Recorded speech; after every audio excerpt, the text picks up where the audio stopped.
जय हिंद दोस्तों, वंदे मातरम। तापसी पन्नू पिछले करीब 4-5 महीनों में पेपराजी से कई बार आमने सामने आ चुकी हैं। उनके कई बार ऐसे जो वाद विवाद हैं सामने आए हैं जिनको देखकर समझ में आता है कि पेपराजी से उनकी कोई बहुत अच्छी रेपुटेशन भी नहीं है और बहुत अच्छी पटती भी नहीं। हाल ही में उनकी नई रिलीज मूवी हुई है ब्लर, जो कि जूलियास आई नाम की एक स्पेनिश मूवी की रीमेक है। लेकिन रीमेक होने के बावजूद भी ये मूवी काफ़ी ज़्यादा ग्रिपिंग मूवी है। मतलब इस मूवी को देखने के बाद समझ में आया कि नहीं, ये मूवी वाकई में अच्छी है। बस बात एक वही है कि ये रीमेक है।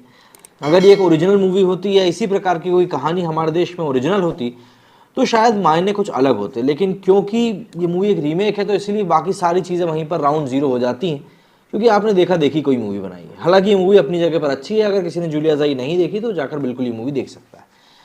अब इस मूवी के रिलीज़ के साथ ही तापसी पन्नू ने निर्माताओं के तौर पर भी एक अपनी नई पारी की शुरुआत कर दी। इस मूवी में वो सह निर्मात्री भी हैं और उन्होंने ये भी कहा है कि आगे से अगर वो किसी मूवी में सह निर्मात्री होती हैं और वो मूवी टिकट खिड़की के ऊपर अच्छी कमाई करती है तो ऑब्वियस सी बात है वो प्रॉफिट शेयर भी लेना पसंद करेंगे। लेकिन इन सभी चीज़ों के बीच में जो उनसे जुड़े हुए विवाद हैं, चाहे वो दोबारा के समय पर जो उन्होंने पूरी बॉयकॉट की एक मुहिम को लेकर बात करी थी वो हो, या फिर अनुराग कश्यप के साथ जो उन्होंने मूवी करी थी दोबारा, वो भी एक रीमेक थी, वो भी काफ़ी ज़्यादा विवादों में रही थी। लेकिन अभी ब्लर के समय पर उन्होंने एक इंटरव्यू में उनके और पेपराजी के बीच में जिस प्रकार की नोकझोंक की सिचुएशन बनी रहती है उसको लेकर उन्होंने खुल के बातचीत कही। और क्यों उन्होंने कह दिया कि भैया मेरे पीछे मत भागो, जरा जान लेते हैं कि उन्होंने क्या कुछ कहा है पेपराजी इसके लिए। तापसी पन्नू से जब सवाल पूछा गया कि पेपराजी के साथ आपका रिश्ता लव एंड हेट का नजर आता है, इसके साथ ही आप कई बार उनके ऊपर भड़की हुई भी दिखाई देती हैं, इसके ऊपर आपका क्या कहना है, तब तापसी ने कहा कि बॉलीवुड में मुझे 10 साल हो चुके हैं और जो मीडिया मुझे 1-to-1 बेसिस पर मिलती है मेरे व्यक्तित्व को बखूबी जानती। मैं सिर्फ मूवी कैमरे के सामने एक्टिंग करती हूँ, दूसरे कैमरों के सामने मैं आती नहीं हूँ। ना ही मैं पेपराजी वाले पैकेज खरीदती हूँ कि मुझे हमेशा इस तरह के टैगलाइन और इस तरह के वीडियो के साथ दिखाया जाए। और मेरी ना प्रोफेशनल और पर्सनल लाइफ अलग है। जब मैं घर से बाहर निकलती हूँ तो ये कोशिश करती हूँ कि मत क्लिक करो मुझे, और अगर कर भी रहे हो तो थोड़ी इज्जत के साथ ट्रीट करो।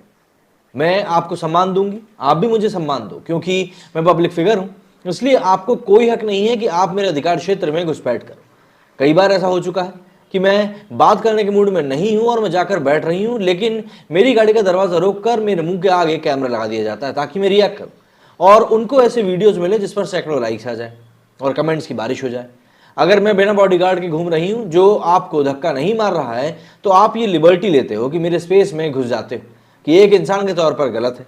पब्लिक फिगर तो दूर की बात है, आप किसी इंसान के साथ ऐसा नहीं कर सकते। अगर आप चाहते हैं बॉडीगार्ड आपको धक्का ना मारे तो मेरे साथ इज्जत से पेश आए।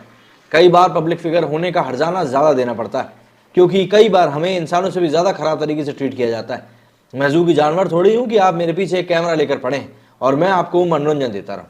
इसी के साथ उन्होंने प्रॉफिट शेयरिंग को लेकर भी बात कही। उन्होंने कहा कि मैं प्रॉफिट शेयरिंग में बिल्कुल हिस्सा लेना चाहूँगी। हालांकि मैं प्रोड्यूसर इसलिए नहीं बनी क्योंकि मुझे प्रॉफिट शेयर मिले, मैं इसके लिए बनी हूँ क्योंकि मुझे प्रोडक्शन हाउस खोलने की ज़रूरत कहीं ना कहीं ऐसी खास थी नहीं। साउथ की 2-3 फिल्मों में प्रॉफिट शेयर लेकर मैं अच्छा खासा पैसा कमा चुकी हूँ, हिंदी में भी करना चाहूँगी, मगर ये डिपेंड करता है कि कौन देना चाहेगा। जहाँ तक हीरो को प्रॉफिट शेयरिंग मिलने की बात है तो ये सभी वो एक्टर हैं जिनका बहुत बड़ा कंट्रीब्यूशन रहता है जनता को थिएटर में लाने में। जिस दिन ये भरोसा मेरी ऑडियंस में आ गया कि उनको पता चला कि मैं हूँ फिल्म में तो वो देखने आएंगे, तो प्रोड्यूसर फिर ओपन हो जाते हैं प्रॉफिट शेयर करने के लिए, और मैं उस स्टेज पर अभी पहुँचना चाहूँगी। दरअसल काफ़ी लंबे समय से तापसी पन्नू के काफ़ी विवाद चल रहे हैं इसी को लेकर कि भाई पेपराजी के साथ उनका कैसा बर्ताव रहता है, या मूवी के समय पर वो ऑडियंस को काफ़ी हल्के में ले लेती हैं। क्योंकि दोबारा के समय पे मुझे याद है उस समय जब ये प्रमोशन कर रही थी तब लाल सिंह चड्ढा और रक्षाबंधन को लेकर भी काफ़ी ज़्यादा बॉयकॉट की मुहिम चल रही थी। उस समय उन्होंने हल्के फुल्के लहजे में कह दिया था कि भैया हमारी मूवी को ही बॉयकॉट करो, जिससे कि हम भी बड़ी बड़ी मूवीज़ की फहरिस्त में शामिल हो सकें। हालांकि लोगों को बॉयकॉट करने की ज़रूरत पड़ी नहीं, क्योंकि कोई ये मूवी देखने पहुंचा ही नहीं।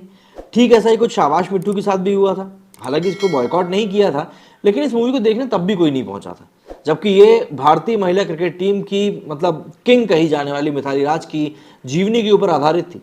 लेकिन इस मूवी की भी काफ़ी भरसक आलोचना हुई थी। तो ऐसे में अलग अलग मौक़ों पर तापसी पन्नू का सामना पेपराजी से गलत तरीके से ही हुआ है। तो इसीलिए आज की डेट में ये बात आ रही है कि वो कोई जानवर नहीं है जो आप उनके पीछे कैमरा लेकर दौड़ें। आपका इस विषय में क्या कहना है कमेंट करके जरूर बताएं। मेरे स्टूडियो फिलहाल इतना ही। जय हिंद, जय भारत।